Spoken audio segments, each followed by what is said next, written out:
बिस्मिल्लाहिर्रहमानिर्रहीम। हम एक बहुत लंबा अरसा तक एक फ़सल को सिर्फ़ इसलिए नहीं लगाते कि इसको लगाने से नुकसान होगा, हमारे इलाके में ये बिकती नहीं है, इस चीज़ को कौन खाता है।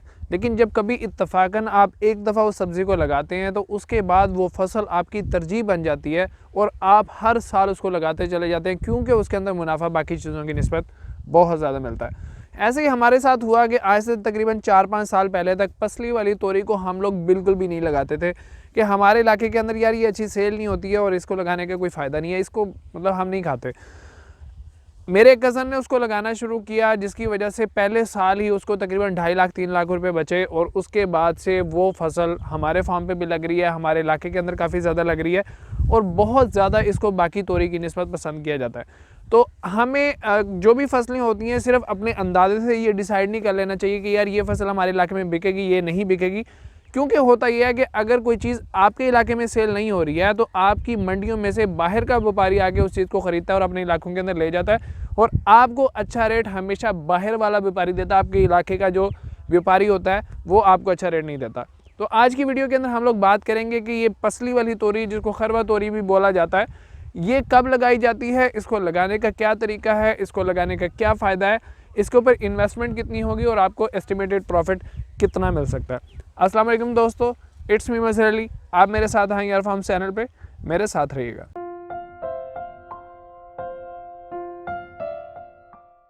घिया तोरी के अंदर और पसली वाली तोरी के अंदर धारियों के लिहाज से फ़र्क होता है। पसली वाली तोरी के ऊपर धारियाँ होती हैं और घिया तोरी के ऊपर नहीं होती हैं। इसको लगाने पिछले साल जब हमने इसको लगाया था तो इसका रेट जो था वो तकरीबन 250 रुपये के 5 केजी से लेकर 100 रुपये के 5 केजी तक रहा था। और जो घिया तोरी होती है उसका रेट शुरू के अंदर तो बहुत ज़्यादा होता है, लेकिन बाद में जाके वही घिया तोरी आपकी 30 रुपये 40 रुपये 50 रुपये का शॉपर भी कभी कभार आ जाता है और कभी कभार आपको अच्छा मुनाफा दे जाता है। रेट अच्छे मिलने की वजह से हमारे मज़ेरे जो तीसरे हिस्से के ऊपर हमारे इलाके के अंदर फसल लगाते हैं वो ज़्यादातर डिमांड करते हैं कि हमें लो टनल के अंदर पसली वाली तोरी लगवा के दी जाए। इसको बहुत ज़्यादा पसंद किया जाता है। इसके अंदर अगर आप बहुत अच्छा प्रॉफिट लेना चाहते हैं तो आपको जनवरी के स्टार्ट के अंदर इसका बीज ट्रेस के अंदर लगा के उसकी पनीरी तैयार कर लेनी चाहिए, जैसा कि हम लोगों ने तैयार की। उसके बाद हमने इसके बेड बनाए। बेड बनाने के बाद इसको 15 जनवरी तक हम लोग शिफ्ट कर देते हैं। लेकिन इस साल क्योंकि मौसम बहुत ही अजीब किस्म का रहा था, जिसकी वजह से सीड की जर्मिनेशन लेट हुई और बहुत ज़्यादा कम हुई, जिसकी वजह से हम अपनी डिमांड जो पनीरी की थी उसको पूरा नहीं कर पाए। इसलिए हम लोग इसको 30 जनवरी के करीब अपनी शिफ्टिंग कंप्लीट कर रहे हैं। हम लोग तकरीबन इसको 14-15 एकड़ के ऊपर लो टनल के अंदर लगाते हैं। तो इसको अगर आपने लगाना है तो 2 तरीके से आप लोग इसको बाद में चला सकते हैं। पहला तरीका, सबसे बेहतर तरीका तो ये है कि आप लोग इसका 6 फीट का बेड बनाएं। 1.5 फीट की आपकी पानी की खाली होगी। बेड की दोनों साइडों के ऊपर आप लोग 2-2 फीट के फासले पे, plant to plant distance 2 feet, bed size आपका 6 फीट, पानी की खाली 1.5 से 2 फीट, इस तरह करके आप लोग इसको लगाएं। बाद में जब आपकी बेल 1 फीट 1.5 फीट की हो जाए, बांसों को ज़मीन के अंदर गाड़ें, जाल लगाएं और करेले की तरह अपनी तोरी को भी ऊपर चढ़ा लें, जिसकी वजह से आपकी तोरी मानसून की वजह से ख़राब नहीं होती है, बारिशों की वजह से ख़राब नहीं होती है और बहुत लंबा चलती है। इस तरीके से लगाने से आपका जो जाल के ऊपर और बांस के ऊपर तकरीबन 50,000 के करीब खर्चा आ जाएगा, जो कि आप लोग बड़ी आराम से पूरा कर सकते हैं। लेकिन इसमें मेहनत शुरू के अंदर थोड़ी सी ज़्यादा है, बाद में आसानियाँ बहुत ज़्यादा हैं।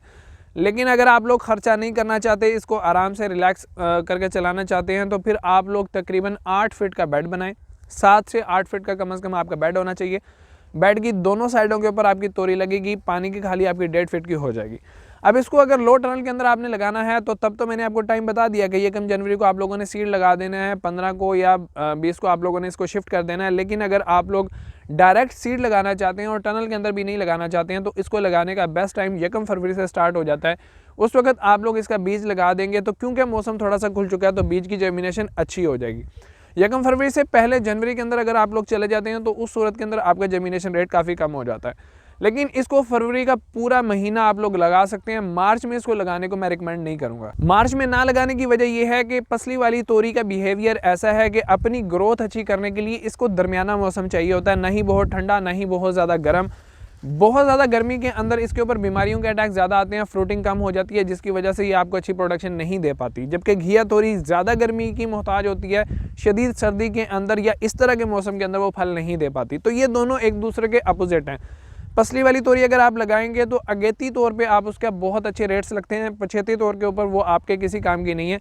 जबकि घिया तोरी आपको गर्मी के मौसम के अंदर अच्छा फ्रूट दे सकती है, अच्छा मुनाफा दे सकती है इस मौसम में, जिसको मॉडरेट सीज़न कहा जा सकता है, जबकि मौसम सर्दी से गर्मी की तरफ जा रहा होता है। ऐसे टाइम में ये तोरी आपको एक अच्छा प्रॉफिट दे पाएगी। पसली वाली तोरी बीज लगने से लेके फ्रूटिंग तक तकरीबन 2 माह ले जाती है। उसके बाद इसकी तोड़ाई एक दिन छोड़ के दूसरे दिन की जाती है, दूसरे दिन ये तैयार हो जाती है। आमतौर पे इसका रेट अच्छा ही मिलता है। अब लोग ये पूछेंगे कि आप इससे एवरेज प्रोडक्शन कितनी ले लेते हैं या आप लोग एवरेज इससे मुनाफा कितना ले लेते हैं। ये ज़्यादातर चीज़ें डिपेंड करती हैं कि आप लोग मंडियों के अंदर इसका रेट कैसा मिल रहा है। मैं इतना आप लोगों को बता सकता हूँ, अपनी एक्चुअल इनकम तो नहीं बताऊँगा, लेकिन ये बता सकता हूँ कि जब से हमने पसली वाली तोरी लगाना शुरू किया, हम एक साल भी इसको मिस नहीं कर पाते। हम हर साल इससे बहुत अच्छा मुनाफा लेते हैं, हमने इससे कभी भी नुकसान नहीं उठाया।